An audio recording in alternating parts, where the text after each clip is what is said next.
in '84, and they hired Ben to continue on, and we were overjoyed. That Ben was the man, and he took it to new heights. Done? I'm done. These guys, as you can tell, sounds like your interest in outdoor ed and wilderness education was pretty focused, like through your academic career, like you knew that's what you wanted to do. Well, I taught PE, and then it just kept getting narrower. Yeah. I don't know how. It'd be interesting to hear how young you guys were when you kind of started having that bent toward that type of stuff. But for me, I wanted to work with animals, so I came to Montreat for 2 years. I never took any outdoor courses while I was a student here. Never went backpacking, never went camping. Penny invited me on a rafting trip once, which I loved, on the Chattooga. And then she invited me to go on a program we used to call Snow Camp, where she would take people up to Wisconsin for a week over Christmas vacation. And so to Honey Rock. Yeah. It was great. But I was a science major, so I was just, it was in the books all the time. And so Penny pulled me out of that. Save me! And really got me interested and started doing outdoor stuff. It's kind of interesting looking back as a kid. I grew up in the city, but I used to read books about Daniel Boone all the time. He was like my hero. So it was in me. It just needed somebody to help me express it, which Penny kind of got that started. So I went on to Clemson when I left Montreat, because it was a 2-year school. I majored in zoology there, and then was going to go from there and work in a zoo and work in a wildlife park or something like that. I went to Africa for summer and worked as a ranger in a game reserve, which is really cool. Great experience. Came back and I wasn't sure what I wanted to do. I knew I wanted to be outside and I wanted to work with animals, I thought. And so while I'm doing construction work, as all college graduates do at some point,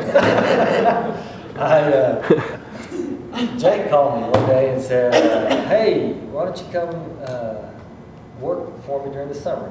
You heard me talk about the 1-week trips that they do during the summer. I wouldn't know what to do. He said, well, why don't you come and go on Discovery first? Sure, I always wanted to do that, but I never did when I was a student here. So I came on Discovery, fell in love with that whole experience, and then worked for Jake for 2 summers. And then some point in there, I think it may have been at the end of my 2nd summer, a year before Jake had served me to Bolivia, Jake said, hey, why don't you come replace me? And again, I said, well, great, but I don't know anything about doing this. Like, I can put a backpack on and take a group of people out in the woods, but that's about the extent of my experience. And he said, well, why don't you go get a master's degree in outdoor something? And so I said, okay. So these guys had a big influence on me.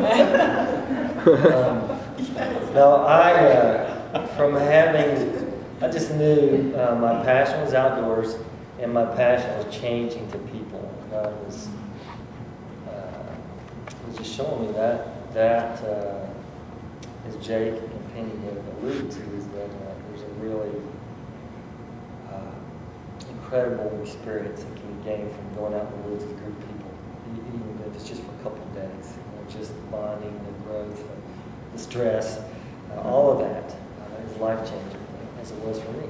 So I went back to school, and I did a master's degree in 1 year. I doubled up on all my courses so that I could try to finish the degree so I could come and take Jake's place. So I had everything but my thesis in hand when I came to Dean Wilson. And back then, Montreat was the kind of place that, if you were liked, you were in. So I really didn't have the academic credentials or the long experience in outdoor ed, any of that. But these guys knew me and they liked me and they gave me a break. And so they hired me, and I had to work on my thesis while I was starting out here. And same as these guys, you're teaching 18, 20 hours, and you're thesis and you're doing this summer thing. So it was crazy. So I was single for quite a few years because my life was my job and I loved it. And I can remember, I don't know if you guys ever did this, but I can remember sitting down in the gym, 12, 1 o'clock at night. Brad and I would be down there studying for our class the next day because we had no idea what we were going to do the next day.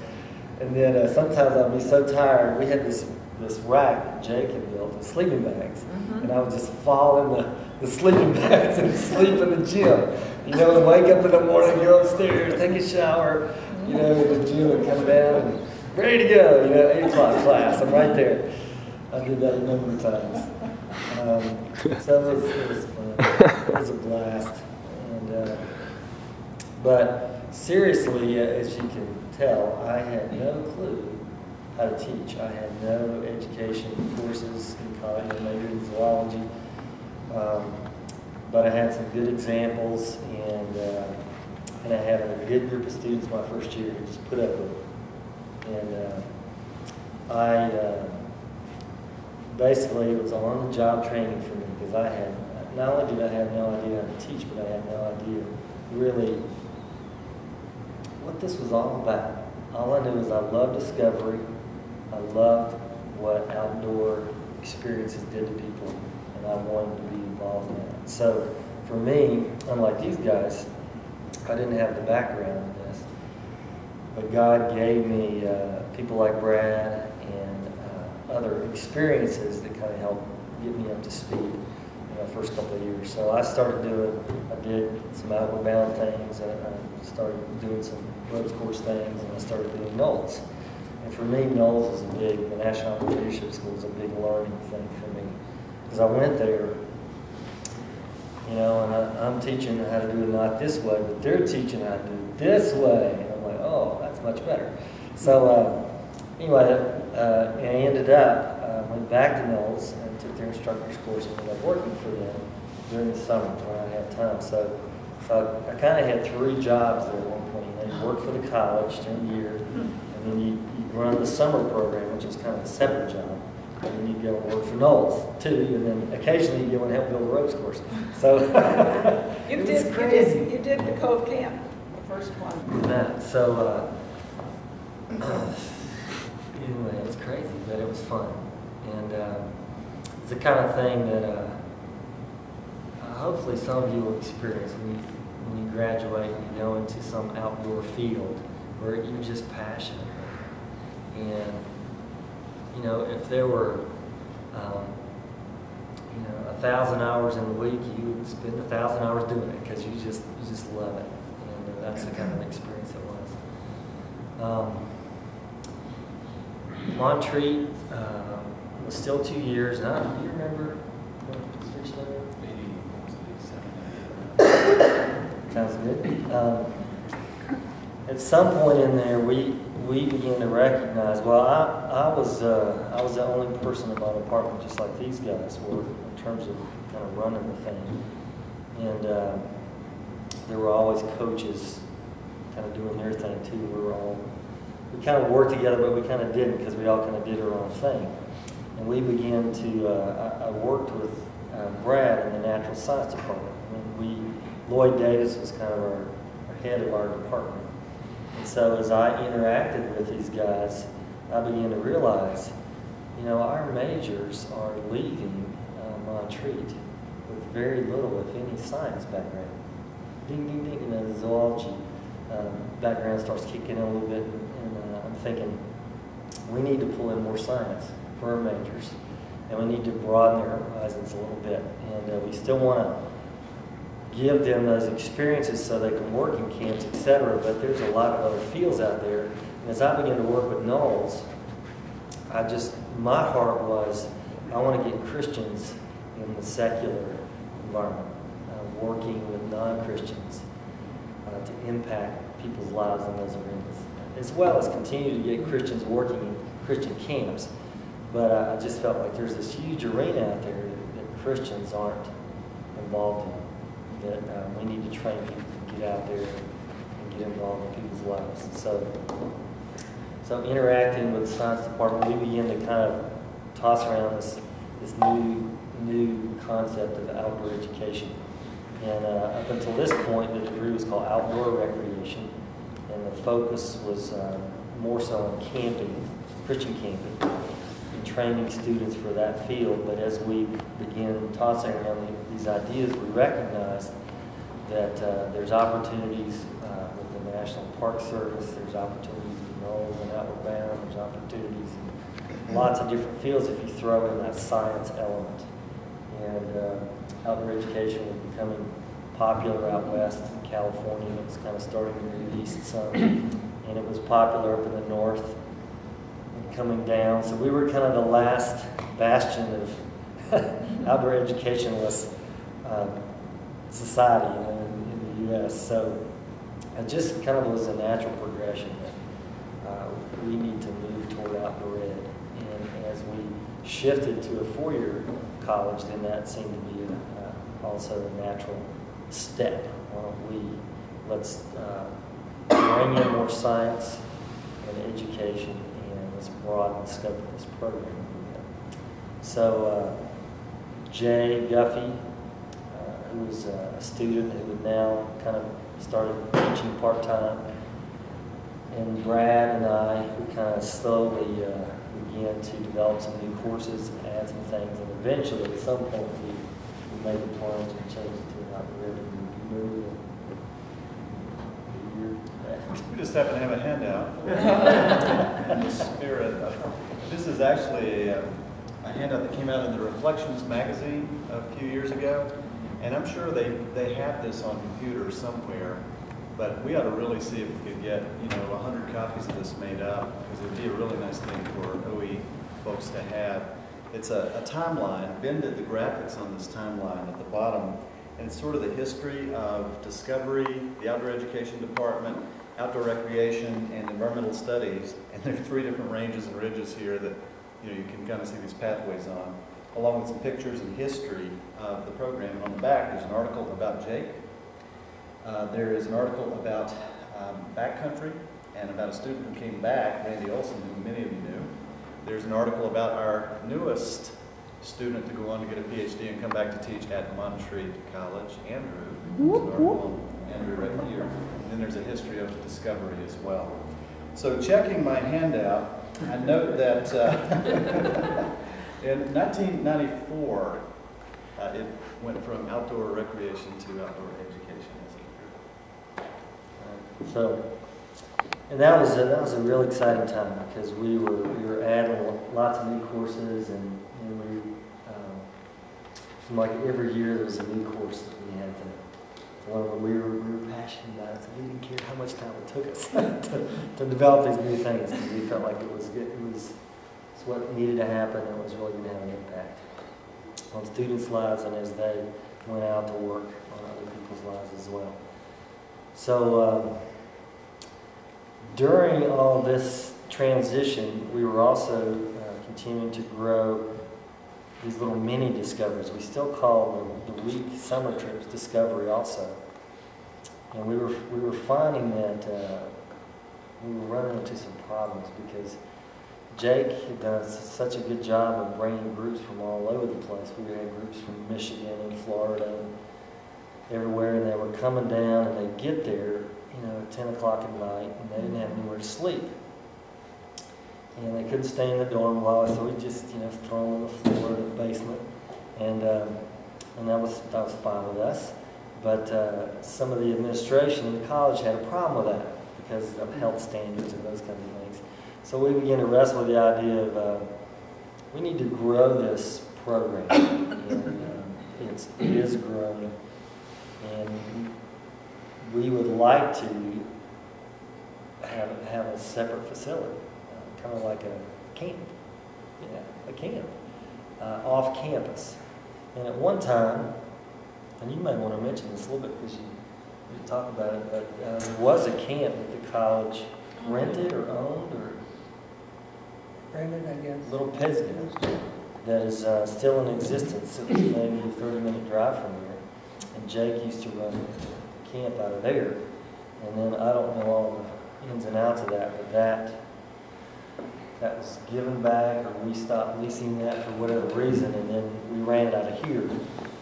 And that got a little difficult, so we began to meet with the administration and see if we could perhaps purchase some land and try to start developing a camp for Montreat, and we would run our program out of that camp and maybe even turn it into a residential camp. So ultimately, that didn't work, and the college basically gave us their blessing and said, why don't you start your own program, and you guys will run it separately from the college. You can take all those groups with you.